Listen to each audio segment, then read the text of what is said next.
This is Canarsie, Rockaway Parkway. The next stop on this Brooklyn-bound podcast is Last Stop on the L. Clear the closing door. The ice cream man. Remember he would come to town and everybody would lose their fucking mind? You couldn't hear your mother calling you, but you hear that ice cream man 3 blocks away. Ice cream!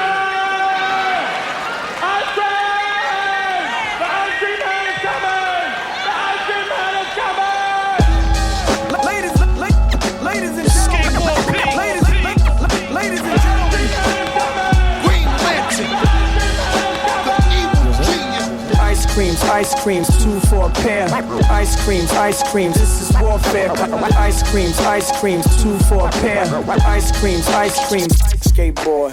Tough guy, not I, but the spot shit a hot eye. Finish with the spinach like the little nigga Popeye. Scarf by a Escada, boots by a Prada. Hermes bag and rag, etc. Yada yada. Liberace chains hold my neck like an anchor. Love to my fans, you bought it, so I thank ya. If you're a hater, then I'm glad that I ain't ya. Couldn't see the light like baby Jesus in the manger. We wanted this life, we salivated like wolves. Blow 100 grand in LV leather goods. Lift up the doors, open trunk, open hood. Enzo horsepower, crank it up and hear the hooves. My notebook was my hustle and flow stash. Young and ludicrous, my life it just crashed. Ooh, had a chilly pass. Look at the ice cream symbol, that's why the nigga laugh. What up, all you podcast listeners out there? This is Vonna the Sage. Catch me on Twitter at Vonna Sage, VONNASAGE. Make sure you listen in every week to the most bombest fire feed act podcast called Last Stop on the L. This is your boy Danny Ocean, DANNYOCION. Catch me on Twitter, never on Instagram. We're going to talk about the latest and greatest in the news, relationships, culture, music, TV, movies, stuff I just felt like talking about at the moment. Huh? Is it my turn? I never know because I'm always on. It's your boy Mayhem Mike. Find me on Twitter, YFR Mayhem. And once again, you're listening to the illest podcast ever to come out of Canarsie, Last Stop on the L. One of the topics I wanted to talk about, because I saw it, was why are black men obsessed with big butts on women? And, you know, this is something I guess we all encounter as a man, as a female, as a woman, you know, and it's just something that needs to be addressed. Thank you very much for that. You know, is it just African-American women that we're attracted to when it comes to big butts? Because I am a fan of posteriors of enlargement. You know, what does it mean and why? Where did it all come from? I'm going to go to my co-host, Mr. Ocean. Mr. Ocean. What's up? Where did this fascination of booty come from? Oh, I have absolutely no idea. I'm just here for it. I couldn't tell you I think, number one, genetically, people with African ancestry have wider hips. Mm-hmm. Why that is, I honestly, I couldn't tell you. People assume it's something to do with the food sources, just because we had access to higher quality food because we came from the breadbasket of the earth, essentially. Mm-hmm. So when you eat that well for that long, you know, your body just tends to be like, yo, we about to wild out. So that's why we're going to be tiny. We about to be 6 foot. They gonna know us. Like, you know what I'm saying? So see us coming. I think that, so part of it is definitely genetically because we tend to be bigger hip than people from other ethnicities. But it's also cultural too. Mm-hmm. At some point, I feel like in culture that became a sign of, because I know in some African societies they tend to they overfeed women. Yeah, like they want them to be rotund. They want them to be big because when you're big, it's a sign of wealth, right? Mm-hmm. So it's a combination of genetics and culture. But in terms of why genetically specifically, I have no idea. And not every African culture does that because there are thin people in the continent as well. Like not all Ethiopians are like bow. Yeah. So it really depends. I think we just happen to come from the part of the continent where that was a big thing. They kind of grouped us all together and dispersed us into and we just kind of kept that. That's probably one of our traditions. So feeding off of that too. Also, the bigger hip you were as a woman, the better you were for fertility. That's what they said, but that's such bullshit. Yeah, but that's what they believe, right? No, and that was a good thing. So what people forget is like the Kama Sutra's been around for years, and what we forget is that people before us, our generations before us, enjoyed sex as well. You don't think they enjoyed a back shot? You don't think they enjoyed a pancake flag shot and then said, "I'm gonna go back"? On tonight's episode of Disney After Dark. You know, We're going deep motherland. you got to think about it. Like, we go from flat pancake to pillow. And let me tell you the aesthetics of a pillow. The way the pillow feels, the way the pillow looks, it makes the what would you call it? The finish line. So enticing. You know what I'm saying? But you know, it's just a physical thing. And when you fast forward to the modern millennials, it's really just a trophy. That's what it is. It's like having a man who looks good, but he's cut. Maybe he has a bulge on the gray shorts that he's wearing. No bulge. No bulge. All right, you're right. We don't want to see the bulge. God damn it! If you only saw the look that was exchanged across the table. We ain't gonna be out here hoeing. Oh my god! Yo, Chris gonna be out here like when you were younger. Bye, mom, and your regular clothes. Go to your friend's house. You got to change. I'm about to show this bulge. They gonna know me. I kick your whole ass. They gonna know me in these streets. Word. But you know, once again, it's just a physical thing. You know what's interesting about that, though? Mm-hmm. So when Europeans first encountered that, and I don't mean that as like every European on Earth, but when Europeans first started meeting that, there was a woman, I forgot her name. Sarah Bartman? Yeah. Who did have a big butt, and she was actually exhibited in zoos. Yep. Yeah. Up until their death, and they kept their bones. There was actually a fight to get them back because they were exhibited not in like they weren't. She was no longer in a zoo, but it was basically in a museum, like with the wild animals. She was naked. Like that's important to say. They literally like ogled at her because she looked completely different than everyone else, and this poor woman had to be used for the sake of people's fucking enjoyment. That shit. I think honestly, half the reason why I feel away about people sexualizing me or women is because I think of that, and I'm like, if y'all don't get your dicks out of your brains and start like this, like just be conscientious of how you're, you know, fetishizing. And that was actually what we talked about before. Mm-hmm. Just be careful where your fetish is, you know, leading you, because it can lead you to this ass whooping. Just saying. That took a turn left. I thought we were educational right now. It's a thin line between these hands and education. Yeah, but it's interesting how they went from there to you being put in the zoo to Kim K.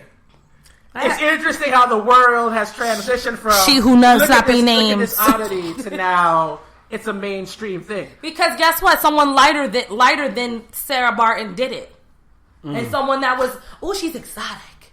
Bitch, we've been like that forever. First of all, Get out of here. I just want to put it out there. What is she, Persian? No, she's Armenian. Armenian. I've seen Armenian women built like that naturally. Yep. I don't know. Maybe that just isn't her line of genetics. Yeah. But you shouldn't really have to pay for it. Listen, man. They just deal with it, We bro. Like, come from a neighborhood where this Filipino Jamaican girl had us like, damn. You know what I'm saying? So anyway. She added on to it, But now her butt look crazy. Like, your thigh to butt ratio is all the fucked up. Like, she just added more to it. Look. If I respect Courtney. Courtney said I had 0 from day one. I'm gonna stick with it. Goddammit. So, if anybody's wondering where it all came from, it's always been around. You know, especially in our neighborhoods. What really blew up for women to have big butts is when, I don't know if y'all remember this, when J-Lo showed up on the carpet with that green dress with Sean Puffy Combs on her arm. that Versace dress that she had on.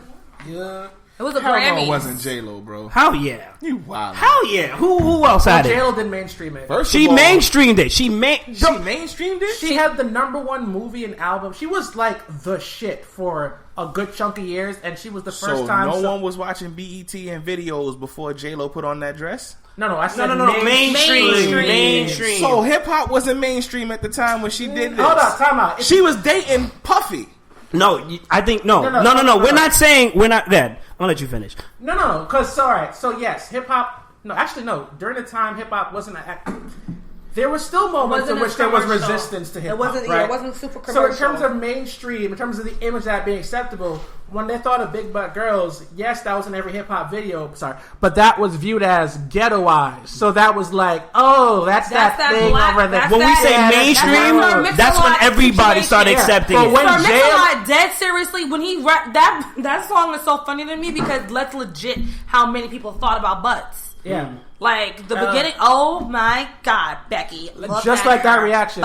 But it became mainstream because J-Lo was, like, the woman in Hollywood. And, like, listen, you couldn't compete with her in terms of, like, when you have a number one movie and album in the same week, that's no small feat. And if she never stopped looking like J-Lo, she didn't go super thin and all that stuff. So it became a moment where part of your standard of beauty included the butt for the first time. And she versus in an era where Pamela Anderson was just everything. Yeah. So like when she the crazy part is Pam was buxom for a white girl because she was little. But I always thought, like, oh, okay, she got a body on her. Okay, and then J-Lo came, but you thought, not to objectify Pam, but I always thought, if I was ever in a plane crash, I need to be sitting near her in case anything goes wrong. I will survive. For the cushion. Just hold on. You ain't shit. We gonna make it. I'm about to join them. Every time I think about Pam, I think about that sex tape. Oh, God. That horrible sex tape. Oh, God. That's such a 90s relic. How did that even go viral? We even have video sites back then. We had Kazaa. We had BearShare. We had No. Let's be honest. We had the DVD bootleg, man. Yeah. The DVD bootleg, that was man. on VHS. I'm not gonna lie to you. That was on VHS. I didn't get it from the bootleg guy. I waited the 2-3 days for downloading his feed. I'm sorry. That's how I got it. I want this clear ass picture right now. I had to delete it right afterwards. Hot mess. Man, Mike, you're trying to make a point? Oh, so pretty much, it's nothing new. I agree with Vanna, of course. It does objectify to a really bad point. Let me say that it hurts a lot of females out there. Understand that men aren't the only ones that like big butts. Women like big butts too. As a matter of fact, women like to grab big butts and can do it, which is like so unfair to me as a man. Sucks to be you. Right. But then, we're millennials now, so, there are alternative lifestyles. Alternative lifestyles like big butts too. Listen, I've been to more strip clubs than my boyfriend has. Zero. I've never been to a strip club. I can't say that. Me neither. Why, bro? I'm not paying you to tease me. I mean, not knocking the profession. Right. That's why I go. People are paying for me to go. She gets enough money as it is. I'll be the cute arm really want to candy. go there like that, How many you get? I can just pay for some classes and get it half for life. Laundry, half to make it rain. I'm with them on that one. Like, I've been to strip clubs. I don't really see the appeal for it. Like, sometimes they're really good shows. Right. But some of the ones I went to, which was like in my neighborhood, I'm just like, this guy's really spending 100 singles just to kind of get it waved in his face. Like, bruh. And I wasn't like sexually active at that point. I kind of got snuck in. You know what I'm saying? I was like 16. Don't worry about that. Oh my God. I'm not allowed to say who did it, but sir, thank you, sir. Listen, we all got that one friend. But yeah, no, like honestly, black men aren't obsessed with it. We prefer it, and some of us are ignorant as to why. You know what I'm saying? So when you ask them, what comes out of their mouth is just crazy. Not all. You know what I'm saying? And to be real, did they give the answer that a certain entertainer who won't be named? Oh my God! I don't like dark skins. They too rough. I like red bones. They break down easier. Oh Jesus! Yeah, they get stupid stuff like that. You mean but picking any? But the crazy thing is, it's not just black men. The European men are just as obsessed, if you want to use that word, with black women. Italians. But I think men in general just get bored, and you want something opposite of what you see all the time. So, that's true too. I mean, if you grow up with a certain thing, like I grew up in a mostly Hispanic neighborhood, so I'm used to seeing Hispanic females. Most of women in my family are Hispanic looking. And then when I saw black women, I was like, oh, I don't see a lot of you. Like, they were in my neighborhood. Right. But the ones that I really, was infatuated with, I never saw. Right. And then I just started going outside of my borough and was like, okay. I'm getting one of these motherfuckers. This is where I need to be at. I didn't know y'all were out here. And that's when he made that little trip to Harlem every week. Oh, they blowing up spots. Get the fishing rod. Get the fishing rod. My brother was at the African market next to the black soap. I'm looking for that pure. Let me get a little dabble in that coconut oil. Yeah, my brother. No, brother. I want the large. At 125th, looking like a what? Looking like a bean pie slinger? Yeah. Listen, bro. I hung out around the God Body School, a la the 5% of Nation. I was on 125th. They was out there in droves. I wasn't buying nothing. I was just there for girls. What? How are you? Oh, Jesus. Listen, you don't gotta have a lot of money if you could talk well. Facts upon facts upon facts. I'm just saying. He was out here selling bean pies and getting numbers. Oh my god. Yo, speaking of bean pies, can we talk about nothing that has to do with bean pies? Can we talk about Jay-Z dropping 444? Yo, so Can we talk about the obvious first? Because I know everyone. The only thing half of Twitter wants to talk about is, can you believe he cheated on Beyonce? Yes, I can. Because we saw what Solange did.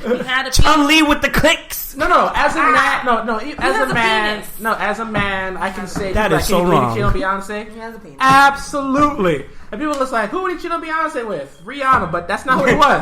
Shout out. That's not who it was. I agree. You don't think he dabbled with Rihanna at all? I think he hit it very well. I think he hit it very well. I think he was probably trying to recruit Rihanna. He snuck off to Barbados a few times, and they needed an umbrella afterwards. So you can't tell me otherwise, and that's the whole reason why Ring the Alarm came out. Hello. I don't know anything about that. I'm not about to go out accusing this man of doing things he ain't confessed to. Anyway. Well played. Mr. Sean Carter's lawyer. OCIOA. All I'm about to say is, do I believe... listen, the reason... Okay. Because some people were confused, like, yeah, she's seen as the very, like, epitome of, like, womanhood and celebration. She's a beautiful woman. Yes. She's a woman of status. And the question is, how can you cheat on her? Everyone seems to forget that Jay-Z's a man of status. So as a man of status, he doesn't have to work that hard to cheat.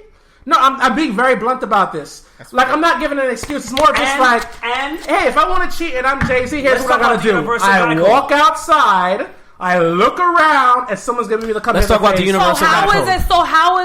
Let's talk about the universal black code. One rule as a guy. Yes. When you're single, you out here, you fishing. You getting little nibbles on the fishing line. As soon as you get you a whale, all of a sudden, all these other whales want to be in your business. You don't think other women threw themselves because of the fact that you don't think penises can't fly in that Beyonce all the damn time? We're not talking about Beyonce, are we? No, nigga, no. Hell no, we won't go. Boy, if you don't get your lame ass, what you call it? Feminist ass out here. Okay, let's do this. We're not saying this is okay. It's just people keep being surprised that it happened. Like, what do you mean surprised? Like, no. How about this? We had people have standards for other people. We're not saying it's right. I know you're not, but you're like, what the fuck? Because if she bullshit. Because if she would have did it, I'd been like, that's a cold piece. Once again, this goes back to the let's go back to the other episode. We talked about this. We said two things. Number one, I don't think Black China is a cold piece for cheating on Rob. I get it. He laid. First of all, I get it. Work the game. I'm sorry. First of all, I get it. Cold. Black China. Wow. That's also a West Coast production movie. You worked for that one. You are this Disney After Dark is about to be popping. Meminist. Yes, girl. Black China ain't seeing Beyonce's money in this lifetime or the next 10. You're right. So the statuses are completely different. The careers are completely different. But the lust factor is the same. Oh, Sway. You got more money than me. She was a stripper. You don't think strippers have a lust factor? I knew who Black China was way before she met Tiger when she was still a regular stripper. I went to school with Black China, didn't even know it. I'm not a rapper. You heard? I go to strip clubs. Why do I know her name? I went to school with Black China and didn't even know it. And so I was like, that like the girl we was in J-Woo with. And I hit my girlfriend up. I said, hey, remember the girl with the really, really big butt that has that fly car? Guess who that is? We were like, oh, shit. So I was like literally like 2 degrees separated from her, low key. Make your money, but just don't do your dirt. That's at the end of the day. Do what you got to do to survive. But don't bring kids into it. Don't bring infidelity into it, and don't be fucking messy. Infidelity and adultery is messy. They weren't married yet. She still had a right, and he still had a right to do whatever the fuck they wanted to do. About Black China? Now, and then when it comes with Jay-Z and Beyonce, how dare you? Here's the thing I don't like about it. Men talk all this shit. Oh, I'm a man. I'm going to do what I want. Great. Let me finish. I'm not done. I'm not done. done. Go ahead. But I'm still not done. I'm pressing this button. Go ahead. And then they get their whale, and they're like, "Oh, I love you. I never go nowhere. I'll take these vows in front of Jesus and all these millions of people." And then, see what had happened was she was cute, and her panties smell good. And that's also poof, pow, surprise. Let me tell you. Let me tell you. No. Panties smell good. What's this, Thai girl? You don't laugh. You don't get to laugh. You know what I haven't smelled in a while? That bear. The bear's fabric softener. I haven't smelled that in a while. Snuggle? Yeah, man. Tide is out here killing I don't know what level of freak nasty you done hit right now. I would like to retract and get back to the point at hand. Go ahead, Vaughn. Jesus, cheese and peas. Anyway, like I said, I'm surprised. I'm more disappointed. Like, damn it, man. Like, you too? But then you want to write a fucking prolific ass album to tell niggas to get their shit together. Wait. Here we go. No, I'm not done yet. I'm not done. Because you can't learn? That's true. Why you gotta... Here's the thing. Okay, no, why you gotta do some stupid shit in order to learn from it? Listen. But he admitted to his growth process to her. Thank you. Like, yes, she's throwing mad shade from the side. Listen. You want a mic? I need some help. No, wait. Here's my thing, right? That way I don't have to yell no more because I got to do it for everybody that's not here. Here's my thing. For all the married women that got cheated on. He has already admitted to his flaws to his wife. You can judge him as you see fit, but that's curtailed to your situation. Beyonce has all this status, but so is she. So that means they're equal. So that's man to regular woman. They are on the same level. They play at the same height. That's 100%. You are looking up. They are looking down at us. So whatever you feel about it, they already good because she never left. In spite of him cheating and knowing all these things. She may ring the alarm, which may have put out things that nobody else knew. But then she also made Lemonade, and she still didn't go anywhere. And she had twins by this man. So I want to know, was it really that bad for her to leave? No, she stuck it out. First of all, whether it be for money, whether it be for love, whether it be for the kids, whatever. At the end of the day, I'm sorry. I'm monopolizing this shit because you're going to fuck the whole thing. Anyway, I feel like, again, the sanctity of marriage to me means so fucking much because our culture, I feel like it's halfway taken as a joke. And for many levels of reason, halfway is because we were taught this. This has been ingrained in us. Freaking husbands and wives were ripped apart on slavery terms. Like, like this shit is ingrained in us. How many freaking more years is it going to take for us to say, you know what? Getting my dick in that right now is probably not the best thing to do. Can I ask you a question? What you want to say? But as much as you judge the male for doing what he did the woman that he slept with or women that he may have possibly slept with not know that he was married to Beyonce? Oh my God. I'm not negating that. But just, okay, first of all, that's bullshit. Blame the man, not the women he slept with. No, I'm not. I'm just start jumping. And there's equal partners in this. And yes, there's equal fuckery. Yes, all the time. So then just leave it. But it's your choice. You choose. It's not like she raped you. Did she rape him? Did he get raped? Did he need to sue the bitch? No, he didn't get raped. Everyone when they have this conversation always comes back to like they can't believe you cheated on Beyonce, and I'm just thinking to myself, what do you mean they can't believe you cheated on Beyonce? I'm not saying that. I said this like episodes ago. When you are an entertainer and a rapper or whatever, when you're some person of high public status and as a male, your ability to cheat becomes super easy. That doesn't make it okay to cheat. You are still responsible for those marriage vows that you take, and you should hold them sacred. But when somebody says, yo, can you believe X and X cheated? Yes. That's not going to be the surprise to me. The surprise to me would be actually who they cheated with. Like, cause if it's like when Tiger Woods was out here banging out like Applebee's waitresses, I was like, my God, man! Like what'd you do? Just drive into the strip mall? Scraping the bottom of the pot. Yo, I'll get some half price apps and girl. What's up? That was completely believable to me because she was a babysitter. So, you're fucking babysitters. I ain't getting no goddamn nanny or scandalous heifers. I'm just saying. I'll kick someone's ass. But hold up. But what he did on this album that I thought I can't speak for women, but as a man, I have never heard. First of all, to understand the fact that Jay-Z made this album is insane to me as someone who's been listening to Jay-Z since I was a young teen. This is the dude that said I parts with nothing. Y'all be frontin'. Me give my heart to a woman. Not for nothing. Never happened. I'll be forever. And here he is basically crying on a record to his wife that don't leave me. Yo, so when people have this argument, like, can't believe you chill me out, I'm like, can you believe he apologized? Don't leave me, girl.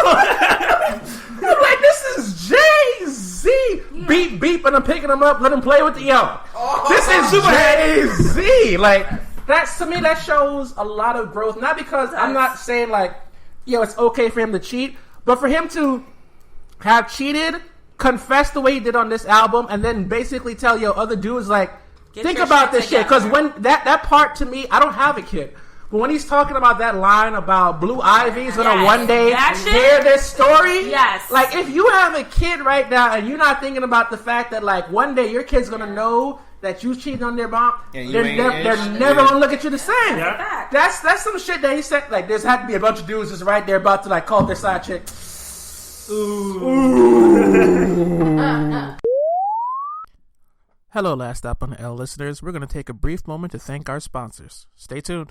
We got to take a moment to shout out also the homie Juice Cannon for the big support. Hosting us in his beautiful recording studio as always. If you have a fire mixtape or even if you don't have a fire mixtape, he does it all, mixing, recording, got the booth, come spit your flames, drop that album, blow up, cut us a check because, we sent you here. Studio 231 is located in the beautiful and trendy Lower East Side of Manhattan with affordable rates and a full studio setup. If you would like to record at Studio 231, you can reach Juice at www.juicecannon.com. That's www.juice-cannon.com or twitter.com/juicecannon. JUICECANNON. And I think that's an important message. I know it's a fucked up way to get there, but considering who this man has always been, the fact that we're even having this conversation now that he's here, to me blows my shit. So my surprise isn't that he cheated Beyonce. My surprise is he admitted to it. You admitted to it. You're sorry about it, like sincerely, and now you're like begging for stability and like strength to move forward. What the fuck? This is Jay-Z. Right. Like, I never thought this moment would come. Like, period. But then I think that opens up a much larger conversation because one of the things that he addressed also was you can't really deal with and get over what you never admit to. How many people, and when you dealing with this conversation, how many dudes are lie? It wasn't me. There was a whole song about it wasn't me, and you got caught on the counter, and it wasn't me. I will lie to the day I die about what I did, but. If you honestly, a lot of dudes look up to Jay-Z as the epitome of whatever they think they could be in their heads. Yeah. So if you're looking at this dude and he's honestly coming before his wife in front of everybody in the world, because everybody listened to this, he went platinum in 5 days? Yeah. And he's sitting there like, I messed up. I still want to be with you. I'm ashamed of what I did. And I'm sorry to the women that I involved in this. I want to be a better dude. That makes it easier for the next dude to be looking at him like, well, damn, if Hov did it, I mean, I put on button-ups when he said change clothes. Well, so and then we got to look at it like it's a bigger lesson. Like, it's not like he had an affair with a woman for a long time. It's multiple women, from what I heard. Sounds like multiple women. So it's like, is Beyonce really going to throw that away for women that he obviously didn't even... You know what I'm saying? Like, holding high enough regard to keep around. Right. Exactly. These are women like you're finding about months and months and it's not even the same one. So is it really something to break up a marriage over? It could be. Would you? I love men. Oh, would you really leave me if I cheated, nigga? Would you leave me if I cheated? Yeah. I think my issue Riddle me that. Come closer to the mic. Yeah. No, it's okay. Why don't you introduce yourself one time too? Hi, Yeezy Smith. So I think my issue with it is just that whole role reversal thing. The fact that if the shoe was on the other foot, it would be a whole different conversation. Yes. It will be a whole different lack of respect. That respect that you guys are trying to give Jay for admitting to his faults would not be there if it was a woman. Yeah, y'all be calling like, let's look at the Blac Chyna situation. Look how much she's getting trashed for what she's doing, not looking at probably what Rob did to add to the situation. And they or weren't whatever even married. You know, so that's just my that issue situation disgusts me on all levels. It- honestly, like to be fair, like both of them as people fair, disgust me. I think you hit up on a good point of double standards. You know, Absolutely. You know what I'm saying? Because in certain situations, it's more towards one than it is toward the other. Yeah. And this is just a classic example. Now, once again, we're not saying it's right what he did. Yeah. And of course, I'm gonna go out and say, like, you know what?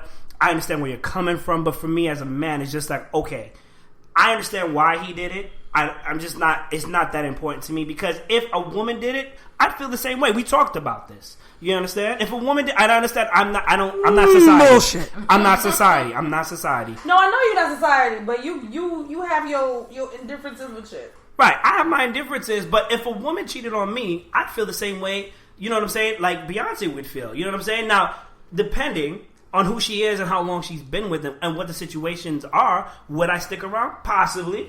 It all depends. Because they were together for a long time. You know what I'm saying? But if this is like, you know, but then at sometimes, but remember, not to contradict myself too, there was one, we talked about this. If I found out she cheated on me and for whatever reason, I was like, you know what? Talk to the lawyer. That's it. We got nothing else to say. It all depends on the situation. Because there's records of receipts of how when men find out that their women are cheating on them and how they dog them out. Receipts upon receipts upon receipts. You know, I just feel like how Vanna was saying, you know, marriage is sacred. Yeah. So regardless of anything, if you try to get to that point where you guys both make that vow to be in a marriage, cheating should not even be an option. There's no excuse for cheating. Unless you put in your vows, like, okay, we can hit it on the side piece every week. But if you're going to cheat, you have to ask a very important question. Were we at odds, though? Can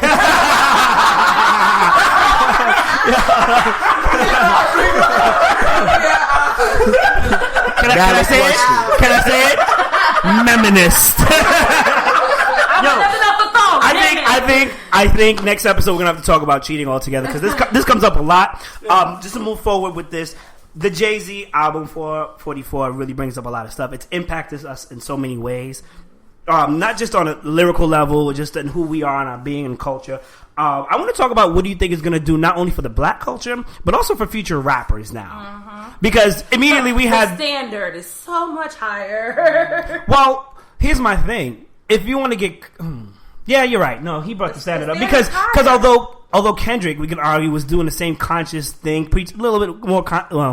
not as Kendrick's deeply... more of like a moral person. Right. He's talking about your moral beliefs.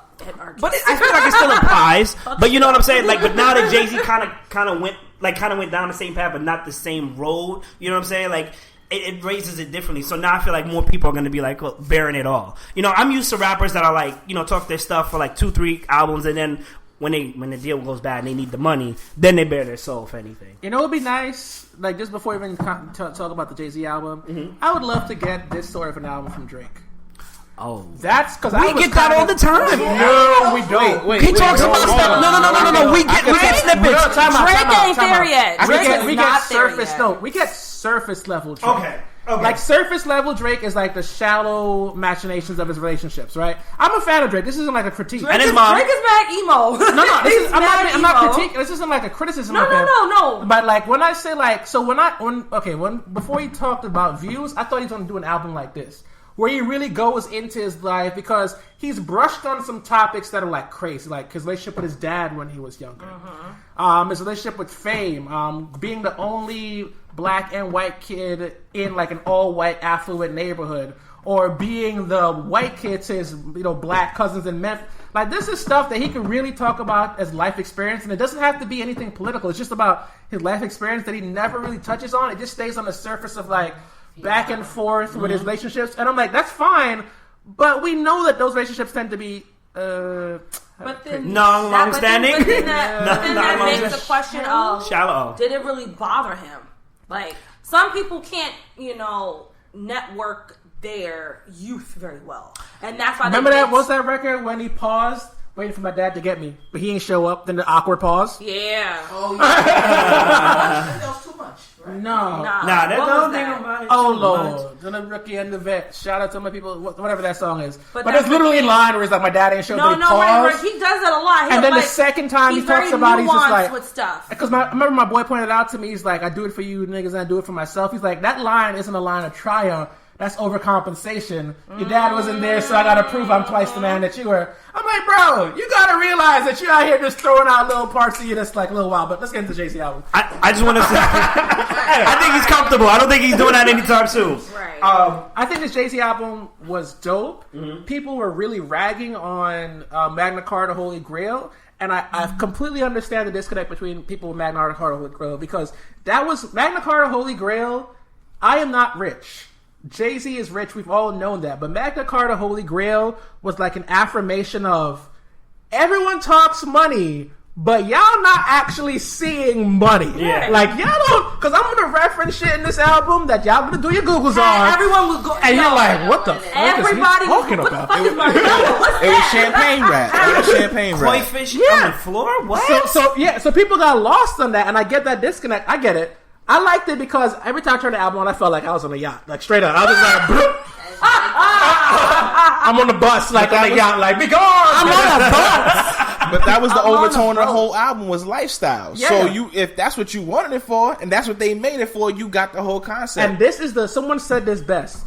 This is the first really introspective album, because I used to always say Jay-Z's best album is Reasonable Doubt. Yeah. And the reason I realized that is because Reasonable Doubt is a very inward-looking album. Yep. Yeah, it's about the drug game. Yeah, it was in that very cliche mafioso style that was popular for like a good minute in the 90s.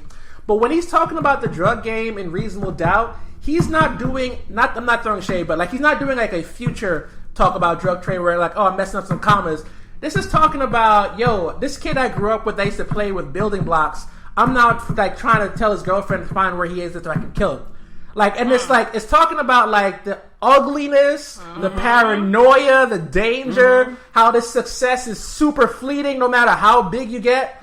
And I'm like, that was the most introspective I thought I was ever going to hear Jay-Z. But now we turn that lens. All right, I'm no longer a drug dealer. I'm now a businessman. But yo, I'm still a human being. Bow, let's turn this light on me. And I was just like, shit, even the first record, fuck Jay-Z, was like, damn, you going on yourself. What the fuck is this? And he addressed the Solange issue in that first song, too. And Joe Budden said that, like, when you... Because Joe Budden was talking about this album, he's like, I love that. He said, like, that first record is like in therapy. When you talk about therapy, you have to break down all the walls that you have around. And that's what... Literally the first track is like, yo, all the shit that you've ever said about me for the most part, yeah, these things are true. Like, you know, shallow, all that stuff. And then he goes on to talk about just so much more. Everyone is sticking with the black wealth stuff. But he's talking about fatherhood on the album. Yep. Like he's talking about being a good husband. He's talking about it's not even like keep money so we can build generations. More of like think long term, like not just your family now, but your family in the future. Period. Whatever that looks like for you. And I think it's amazing that this should have been a Nas album. Let's put it that way. This should have been an album from Nas. If you said Nas made this album, it makes a lot more sense to me that this is a Jay-Z record. Nas is somewhere right now in Silicon Valley investing in a company mad as hell. This nigga stole my shit. Well, the memes were like Nas was talking about it from way before. Y'all now listening. But you're right. It's like the introspective is so great for the culture. So I'm looking forward to see what comes afterwards. You know, shallowness. Like, nobody. Well, can I say this? You think white people can enjoy the story of OJ? No. Yes and no. Enjoy it? No. Learn from it? Yes. Yes. Yeah.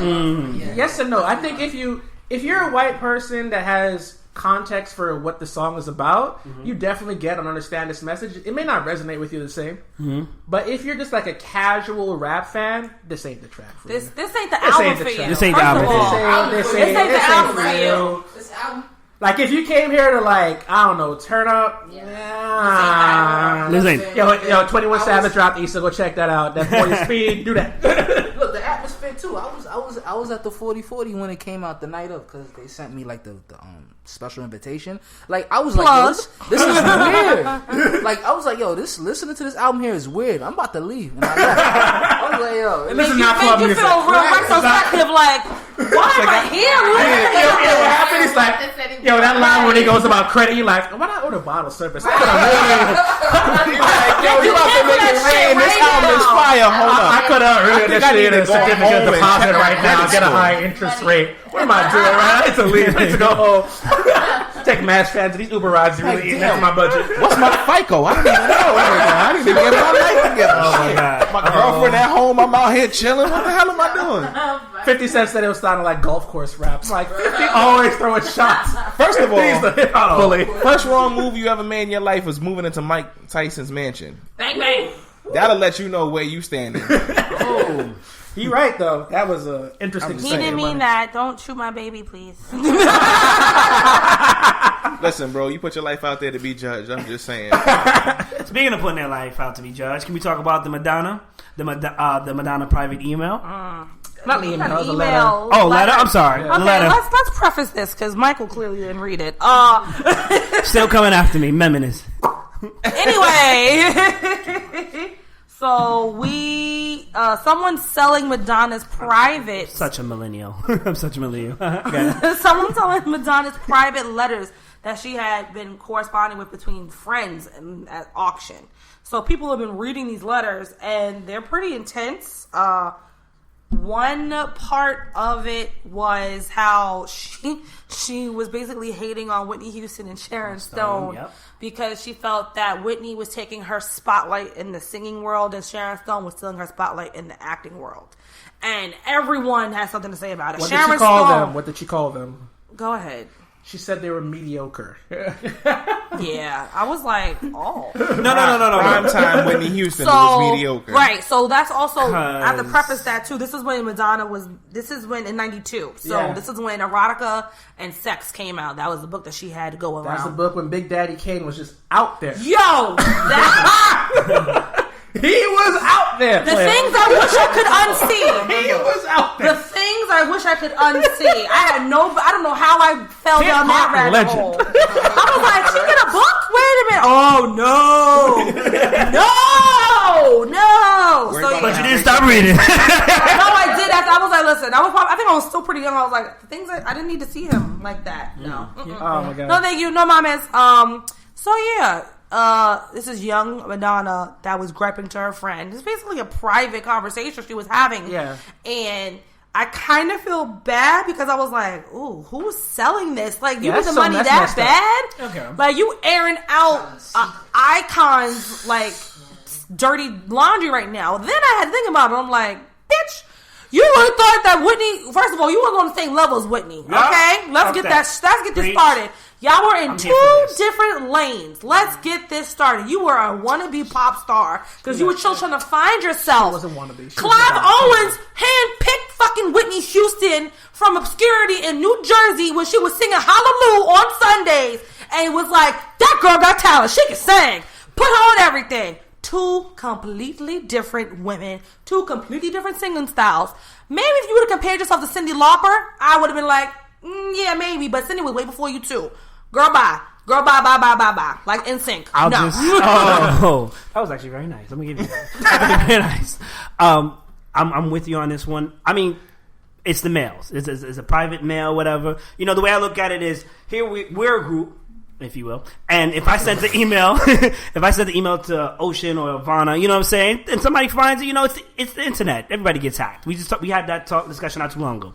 However, although she didn't know the internet was probably coming up so big, whatever, and they were going to sell it, she didn't know, whatever. You said Whitney Houston was mediocre. That's where I have a problem. Sharon Stone, okay. Nah, Sharon was a shit. No, Sharon was it during that time. During that time, right? But yeah, you know, she had some hit movies, but she wasn't exactly. That's my point. You're not okay. You're missing the point. But I am sorry. That's a legit. Shout out to Madonna for that critique. She was right. Wait. She was right. Dick Tracy Madonna? Yes.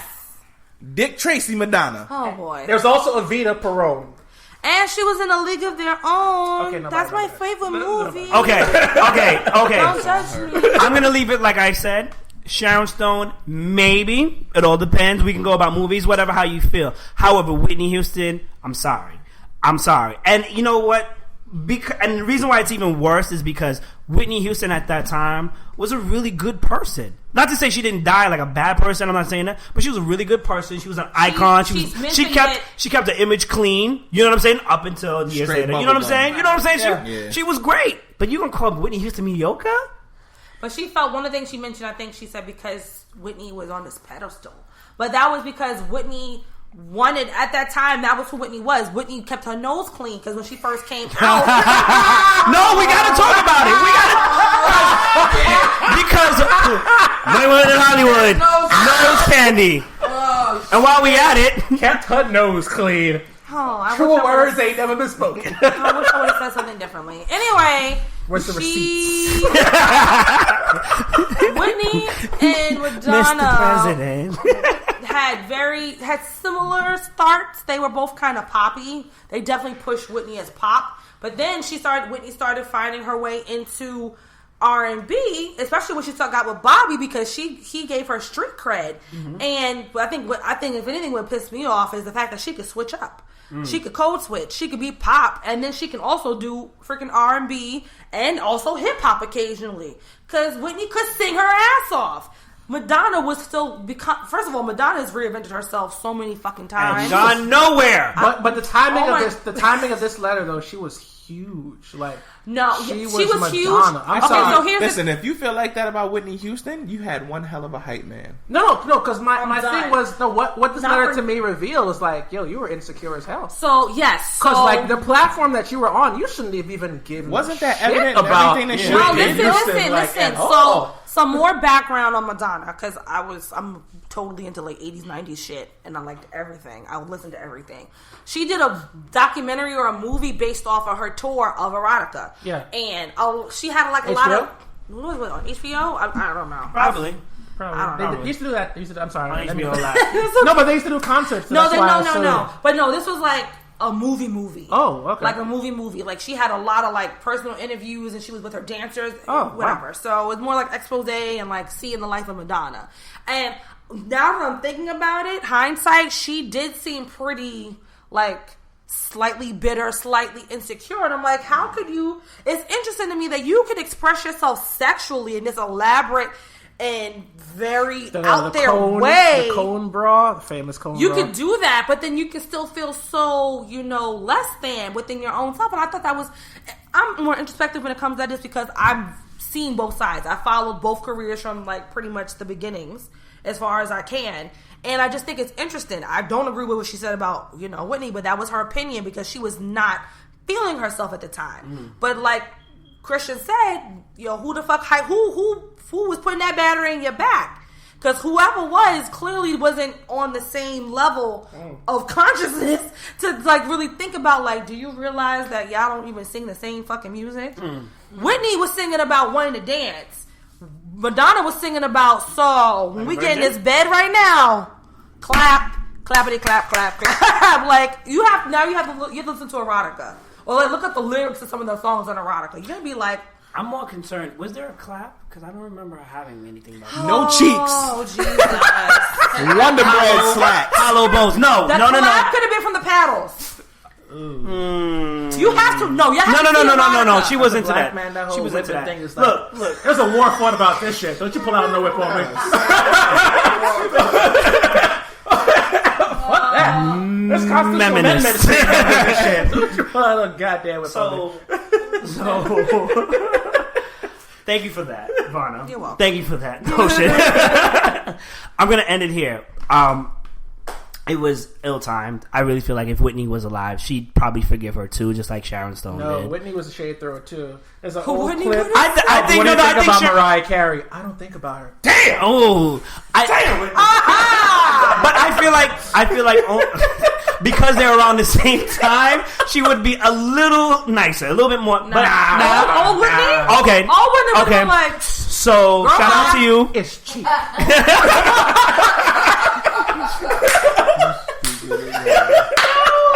Yo, before we end this, we gotta say rest in pieces. Definitely, we gotta. First of all, I'm gonna start it off as I found out George Romero died today. So rest in peace. George Romero from like House of the Dead? Yes, the father of zombies. He died. Dead serious. Shoot. Dead serious. Wow. When we started, I saw it and I just looked it up. Definitely. Rest in peace, Prodigy. We forgot to give you out. Definitely. Who are we forgetting? Oh, could you look this up? One of the founders of Two Live Crew also passed away this week.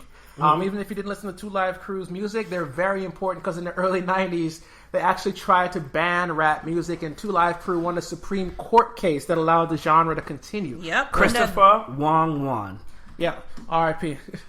Also, Joan B. Lee, who is Stan Lee's wife, passed away. And she was...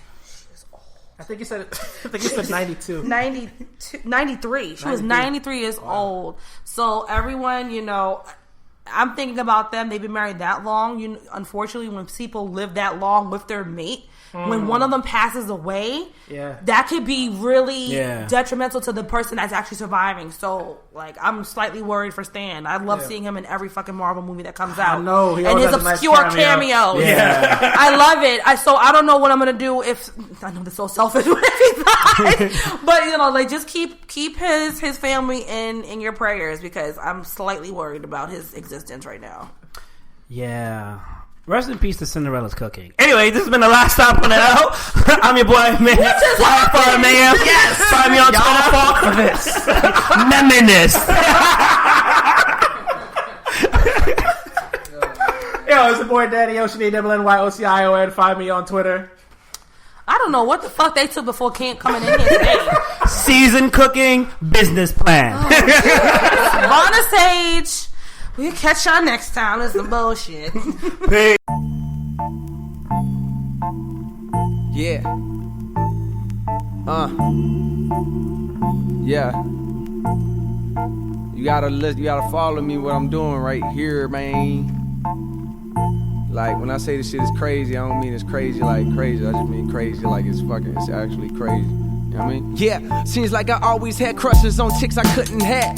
And then I end up fucking with someone I shouldn't have. See, in my mind, it's like I'm perfect for her. I gotta show her. But sadly, in reality, dog, I don't even know her. But still, somehow, she got my mind infatuated. Absolutely fascinated with the thoughts of what she might be like. Time after time after time, I had to wait. It's fake procrastinating. I can take it cause I might be right. Cause it's the girl of my dreams. Yeah, hey, is she good as what she sings? Or am I lying to myself? Hey, should I try and get some help? Yeah, this is the girl of my dreams. Is she as good as what she sings? Or am I lying to myself? Hey, should I try and get some help? And we got a special guest today. Who we joined by today? What's your name? Hola, you have Issa, no Ray. I do not have a Twitter, but I do have Instagram at Yeezy Smith. Also, you are the sponsor of our show. Would you like to take a moment to plug that? Of course. We have Dulce Amore Couture, an accessory line, which features all kind of jewelry, necklaces, bracelets, everything you want. So you can find us at Instagram and Twitter at Dulce Amore Couture.